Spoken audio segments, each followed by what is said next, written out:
Hai, kembali lagi dengan Iwan. 통지를 하든 밖에서 야바이 짓을 하든 달라지는 건 없어. Jadi ini alasan gua untuk tidak perlu menonton series Squid Game yang kekinian. Karena cukup tahu ceritanya dari berbagai media atau sosmed yang spoiler tentang series ini, dan juga cerita survival yang menyangkut mengeliminasi orang lain sudah banyak. Salah satu series survival favorit gua saat ini sih adalah Alice in Borderland dari Jepang. エフタのメンバーを全て倒すことができれば元の世界に帰れるかもしれないみんなで一緒に楽しみましょう全てのゲームが終わったら何がわかる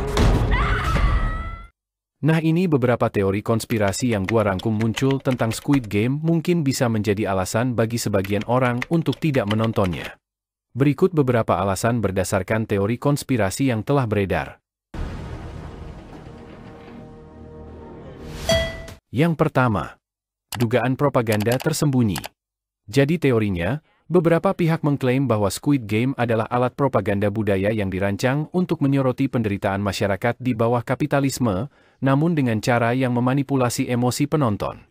Dan fakta pendukungnya, serial ini secara eksplisit menggambarkan kesenjangan sosial, ketidakadilan ekonomi, dan tekanan kapitalisme ekstrim. Ada yang menganggapnya sebagai bentuk subliminal messaging, atau yang mempengaruhi cara pandang masyarakat terhadap sistem ekonomi global. Yang kedua, eksperimen sosial yang terselubung.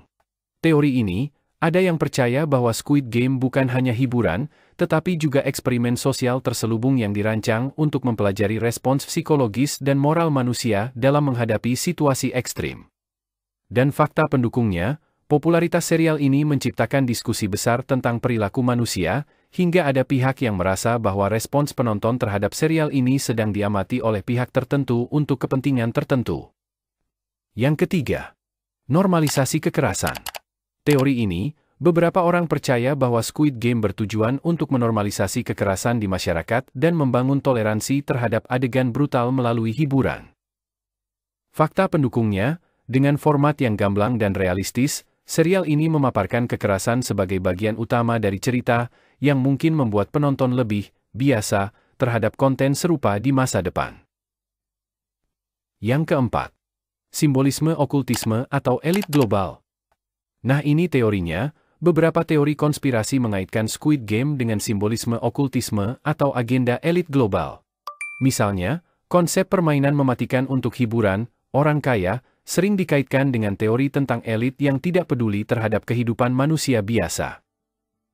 Dan fakta pendukungnya, dalam cerita, VIP yang menonton permainan sering digambarkan sebagai orang kaya tanpa empati.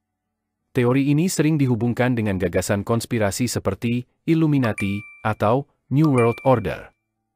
Dan yang terakhir kelima, pengaruh negatif pada masyarakat. Teorinya adalah, beberapa orang percaya bahwa serial ini memengaruhi perilaku buruk, terutama pada anak-anak atau remaja, meskipun ini jelas bukan target audiensnya. Fakta pendukung kali ini, di beberapa negara, ada laporan anak-anak yang mencoba meniru permainan atau adegan dari Squid Game, meskipun serial ini diberi rating dewasa.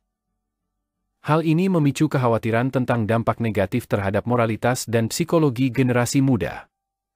Dan tidak lupa pula sebagai catatan penting, teori konspirasi seringkali tidak memiliki bukti kuat dan lebih didasarkan pada interpretasi subjektif atau ketakutan akan maksud tersembunyi.